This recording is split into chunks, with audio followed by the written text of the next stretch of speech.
स्वागत है आप सभी का हमारे एक और नए वीडियो में, जिसमें हम बात करेंगे DSSB TGT अपकमिंग वैकेंसीज़ के बारे में। जैसा कि आपको पता होगा कि पिछले कई महीनों से ये एक मैसेज इसी तरह वायरल हो रहा है, जिसमें पिछली बार जो ये मैसेज वायरल हुआ था उसमें जिसने भी लिखा हुआ था कि एडवर्टीजमेंट नंबर जो 3 आएगा 2025 का, उसमें आपको वैकेंसी देखने को मिल सकती हैं। लेकिन 3 भी आ गया, 4 भी आ गया, 5 भी आ गया है, वैकेंसी देखने को नहीं मिली है। जिसमें लगभग 4300 वैकेंसी ऐसे कुछ करके बात चल रही थी। इसमें कुछ सब्जेक्ट की वैकेंसी दी भी गई हैं कि कितनी वैकेंसी किस सब्जेक्ट में आएंगी। पिछले 6 महीने से सभी जानकारियाँ हम लोग बार बार व्हाट्सएप पे या यूट्यूब की वीडियो के माध्यम से ले रहे हैं। आज की इस वीडियो में हम सटीक बात करेंगे, बिना इधर उधर की, बिना झूठ और बिना किसी की कॉपी किए हुए। इन सभी चीज़ों पर आप ध्यान न दें। जितनी भी पोस्ट इसमें दी गई हैं, हो सकता है उतनी पोस्ट आएँ, क्योंकि हमारे द्वारा जो भी RTI लगाई गई थी उसमें इस तरह की कोई इन्फॉर्मेशन नहीं दी गई है। जबकि हमने TGT उर्दू के रिगार्डिंग भी एक लगाई थी RTI, तो उसमें लेकिन उन्होंने यहाँ पर जैसे 29 और 94 दी गई हैं वैकेंसी, तो कुल मिलाकर वैकेंसी हुई 123 मेल और फीमेल मिला के। और जब हमने RTI के द्वारा जो हमारे पास जवाब आया, उसमें 300 से ज़्यादा वैकेंसी दिखाई हैं कि TGT उर्दू की खाली हैं। अब इसमें कैसे कह सकते हैं, अभी फ़िलहाल पीछे आपने देखा होगा कि लगभग TGT इंग्लिश जो मेल कैटेगरी थी उसमें 300 के आसपास वैकेंसी हैं। लेकिन यहाँ आप देख रहे हैं कि 808 वैकेंसी TGT मेल के लिए है इंग्लिश में, और TGT फीमेल के लिए केवल 53 है। 71 वैकेंसी जनरल के साथ TGT सोशल साइंस में आई हैं, जो बहुत ज़्यादा नहीं थी पिछली बार भी। और इस बार 208 वैकेंसी मेल के लिए और 4 वैकेंसी इन्होंने अलग अलग इस तरह से दिखाया है। मैथ में, इंग्लिश में बहुत ज़्यादा वैकेंसी दिखाई हैं, जो पिछली बार भी जितनी नहीं आई थी उनके आसपास। संस्कृत में भी अभी TGT संस्कृत का एग्ज़ाम हुआ है। तो ये इन वैकेंसियों के अलावा बहुत सारी वैकेंसीज़ अभी इसमें भी बाकी रह सकती हैं, और उम्मीद है कि इसमें जो बाकी रहेंगी उनको बैकलॉग में नहीं जोड़ा जाएगा। उसके लिए जो कैंडिडेट ई डोजियर के लिए जो कट ऑफ होती है उनको क्लियर करेंगे, तो उन्हीं में से कुछ कैंडिडेट को दोबारा बुलाया जाता है। अभी फ़िलहाल जो बात निकल कर आ रही है वो यही है कि दिसंबर से पहले पहले कभी भी आपका नोटिफिकेशन जारी कर दिया जाएगा। और कितनी वैकेंसी वहाँ देखने को मिलेंगी, लगभग 5,500 के आसपास, थोड़ा बहुत ऊपर या नीचे हो सकती हैं।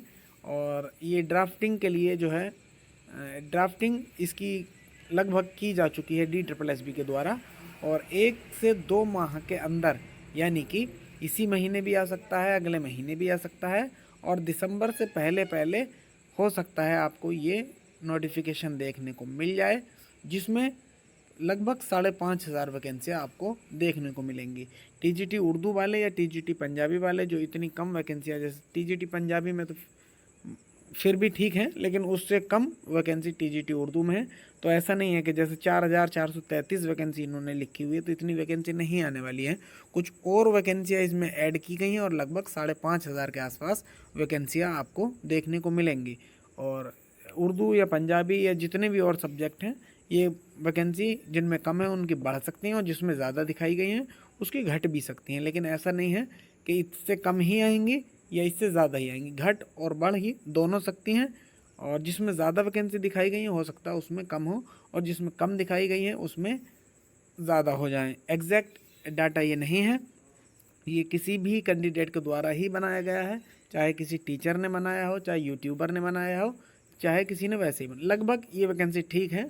और जो इसमें लिखा गया था कि 3 वाला जो 03 जो एडवर्टीजमेंट आएगा 2025 का, उसमें वैकेंसी आएंगी, और वो नहीं हुआ, लेकिन 2025 में वैकेंसी आएंगी। अब हमारे बहुत सारे कैंडिडेट हैं जो पिछली बार फॉर्म नहीं भर पाए थे, या जिनका एग्ज़ाम ख़राब हो गया है, किसी वजह से उनको सिलेक्शन के चांस नहीं लग रहे हैं, सिलेक्शन नहीं हो पाया, जिनका रिज़ल्ट आ गया, जिनका एग्ज़ाम हो गया, उनका एग्ज़ाम अच्छा नहीं हुआ है, तो उन सभी के बारे में आज हम बात करेंगे कि उनको तैयारी कैसे करना है, कहाँ से पढ़ना है और कैसे पढ़ना है। चलिए आपको ले चलते हैं सबसे पहले DSSB की साइट पर, जहाँ पर हम चेक करते हैं सारी वैकेंसीज़ का सिलेबस। ऐसा भी नहीं है कि व्याकरण या कवायद बिल्कुल नहीं आएगा, लेकिन बहुत मिनिमम उसमें क्वेश्चन आपको देखने को मिलेंगे। यही सारी चीज़ें हो गई हैं। उसके बाद अगर हम देखें, जैसे इसी ऑप्शन में दोबारा जाएंगे इम्पोर्टेंट लिंक में, तो एनुअल रिपोर्ट, सिलेबस आपने देख लिया, आंसर की, उसके बाद एलिजिबल या इनएलिजिबल कैंडिडेट, उसके अलावा क्वेश्चन बैंक वाले ऑप्शन में जब आप आएंगे तो यहाँ आपको दो चीज़ें देखने को मिलेंगी, क्वेश्चन बैंक और क्वेश्चन बैंक ऑनलाइन एग्ज़ाम। जो अभी प्रीवियस कुछ ईयर में ऑनलाइन एग्ज़ाम लिए गए हैं उसमें आपको ये सारी चीज़ें देखने को मिलेंगी। खासकर आपको देखना है 2025 का एग्ज़ाम की कैसा कैसा क्वेश्चन किस सब्जेक्ट का आया है, जो अभी इन्होंने ऐड नहीं किया है। उसके अलावा भी अगर आप देखें 2022 में जो एग्ज़ाम हुए हैं उसके बारे में, तो यहाँ इन्होंने वो चीज़ें अपलोड कर दी गई हैं, किस शिफ्ट में कौन सा एग्ज़ाम हुआ है। जैसे आप देखेंगे टीजीटी उर्दू यहाँ पर लिखा हुआ है, तो ये आप जैसे ही इसको क्लिक करेंगे, पीजीटी वाला है ये, तो इसमें पूरा आपको दिखाएगा सारा हर एक सब्जेक्ट का, जैसे जैसे क्वेश्चन खुलते हैं वैसे ही इसी के हिसाब से आपको तैयारी करना है। और जो जो चीज़ें मेरे द्वारा बताई गई हैं वो एकदम सिलेबस के हिसाब से ही बताई गई हैं, आपको ऑफिशियल वेबसाइट से चीज़ें दिखाई गई हैं। उसके अलावा भी अगर कोई जानकारी लेना हो तो आप मेरे इसी यूट्यूब के चैनल पर पहली बात तो इसको सब्सक्राइब कर लीजिए। जो सवाल आपका हो, जो प्रश्न आपका हो, चाहे किसी भी सब्जेक्ट से रिलेटेड हो, तो वो आप कमेंट बॉक्स में कमेंट कर सकते हैं। वीडियो अच्छी लगे तो वीडियो को लाइक ज़रूर करिएगा। अगर दूसरों के काम की हो, आपके नहीं